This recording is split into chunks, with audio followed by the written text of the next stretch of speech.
بسم اللہ الرحمن الرحیم۔ جو شخص دوسروں کے غم سے بے غم ہے، آدمی کہلانے کا مستحق نہیں۔ تعلیم انسان کو بولنا تو سکھا دیتی ہے، مگر یہ نہیں سکھاتی کہ کب، کہاں اور کتنا بولنا ہے۔ اگرچہ انسان کو مقدر سے زیادہ رزق نہیں ملتا، لیکن رزق کی تلاش میں سستی نہیں کرنی چاہیے۔ اگر تم چاہتے ہو کہ تمہارا نام باقی رہے تو اپنے بچوں کو اخلاق سکھاؤ۔ دشمن سے ہمیشہ بچو اور دوست سے اس وقت جب وہ تمہاری تعریف کرنے لگے۔ اپنے حصے کا کام کیے بغیر دعا پر بھروسہ کرنا حماقت ہے، اور اپنی محنت پر بھروسہ کر کے دعا سے گریز کرنا تکبر ہے۔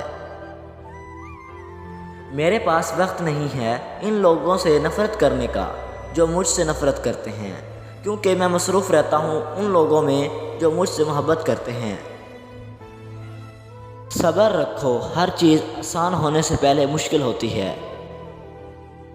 میں آج تک اپنی خاموشی پر نہیں پچھتایا، جب بھی پچھتایا اپنے بولنے پر پچھتایا۔ کسی کو اچھے عمل سے دلی خوشی دینا ہزار سجدے کرنے سے بہتر ہے۔ مایوسی ایک دھوپ ہے جو سخت سے سخت وجود کو جلا کر راکھ کر دیتی ہے۔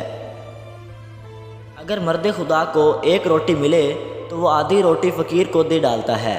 اگر حریص کو ایک ملک کی بادشاہت بھی مل جائے تو وہ دوسرا سرا پانے کے خیال میں رہتا ہے۔ مجھے اس دنیا سے کیا لینا جس کے حلال میں حساب اور حرام میں عذاب ہے۔ جو سخی کھائے اور دے اس عبادت گزار سے بہتر ہے جو لے اور جمع کرے۔ بخیل آدمی کی دولت اس وقت زمین سے باہر آتی ہے جب وہ خود زمین کے نیچے چلا جاتا ہے۔ بادشاہوں کو وہی شخص نصیحت کر سکتا ہے جس کو نہ سر کا خوف ہو نہ زر کی تمنا۔ جو ہوش میں ہے وہ کبھی تکبر نہیں کرتا۔ اگر روزی عقل سے حاصل کی جاتی تو دنیا کے تمام بیوقوف لوگ بھوکے مر جاتے۔ تو دوستوں، اگر آپ کو یہ آج کی ویڈیو پسند آئی ہو تو ویڈیو کو لائک اور شیئر ضرور کریں، اور اگر چینل کو سبسکرائب نہیں کیا تو چینل کو بھی سبسکرائب کر لیجئے۔ اس کے ساتھ اپنے بھائی کو دیجیے اجازت۔ اللہ حافظ۔